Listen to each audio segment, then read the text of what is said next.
So E3 is about a month away, and the game that I am the most excited for is Breath of the Wild 2. I can't wait till we finally see something after all this time. It's almost been 2 years. But Breath of the Wild is one of my favorite games of all time, and one of my biggest concerns about the sequel is how the Zelda team is going to reuse the world. Breath of the Wild's Hyrule is a vast, expansive world with hundreds of hours of content. One of my biggest fears is how are they going to change the world without it feeling like the same game that we played before. The Breath of the Wild we know is massive, and there are many ways that Breath of the Wild's sequel can expand the world. From the Gerudo Desert to the southwest, to the far eastern Lanayru Sea, this world has massive potential to be expanded upon. I want to talk about ways that Breath of the Wild's world could be expanded upon while we wait for the sequel to one of Nintendo's best games of all time. So if you guys could start off by liking the video and subscribing, that would be appreciated. Also ring the bell, and I promise I'm going to try and be more consistent this time. There are several ways that we know this world can be expanded upon, and caves and underground passageways I think will be one of the main ways that the Zelda team will open up the world.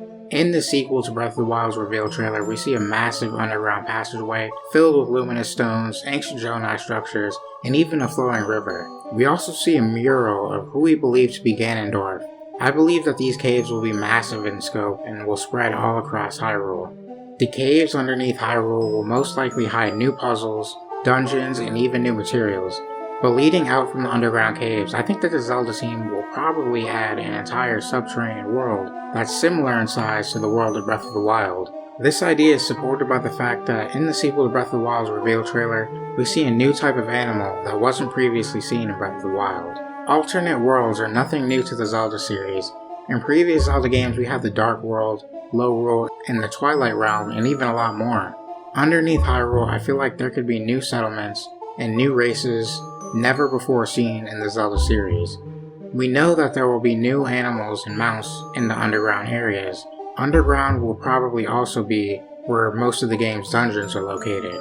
But I could go on forever about what could possibly be underneath the caverns of Hyrule. But if there is a massive underground cave system, I could see the Zelda team creating a massive labyrinth of caves with ruins and possible dungeons inside. Honestly, the potential is limitless for what they can add underneath the surface of Hyrule. I feel like a whole subterranean world is probably the most likely scenario to open up the world, and I'm so excited to see what these caves have in store.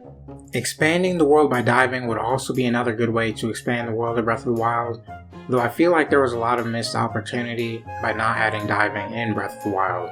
Diving was probably an element that was cut late in Breath of the Wild's development, and was probably going to be one of the main gameplay elements implemented, since you've been able to dive in many previous Zelda games before Breath of the Wild. Even if we look at some of the concept art for Breath of the Wild, we can see that at one point there were plans for a whale and manta ray divine beast. Even if you glitch yourself underneath the dock in Lurelin Village, you can view a stunning underwater world that isn't viewable from the surface. Under the waves of Hyrule, there could be new enemies, expansive ruins, and even submerged dungeons. Along with diving, I think that expanding the ocean would be a necessary expansion. Expanding the island amount and variety would be amazing. The only true island that we got in Breath of the Wild was Eventide Island. I thought Eventide was an amazing shrine quest, and personally I think we need more islands like it. But from the shore we can see many other islands in the distance, and hopefully Nintendo makes a few of them much more accessible. One thing that I really want to see return is many aquatic enemies from previous Zelda games, like Big Octo, Sea Hats, and Yorks. With Breath of the Wild's huge world, I feel like we should have gotten a much larger enemy variety than we did. Overall, I just hope that lots of enemies from previous Zelda games return. And now finally, the air.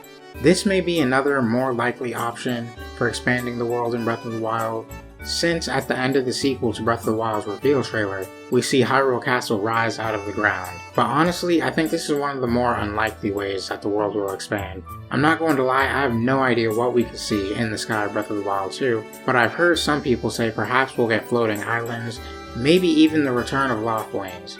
Maybe we may even get something similar to the Sky Cannon in Twilight Princess to get to the sky. Maybe, but I really don't know. And anything that we get relating to the sky would be absolutely amazing and a surprise to me. But I really want to know what you guys think in the comment section below. I want to know if you guys thought of something that I didn't, and I really want to know what you guys think about the subject. I'm looking forward to what you guys have to say, and I love hearing other opinions. So check out the channel for other Zelda videos, and I'll see you guys in the next one. Peace.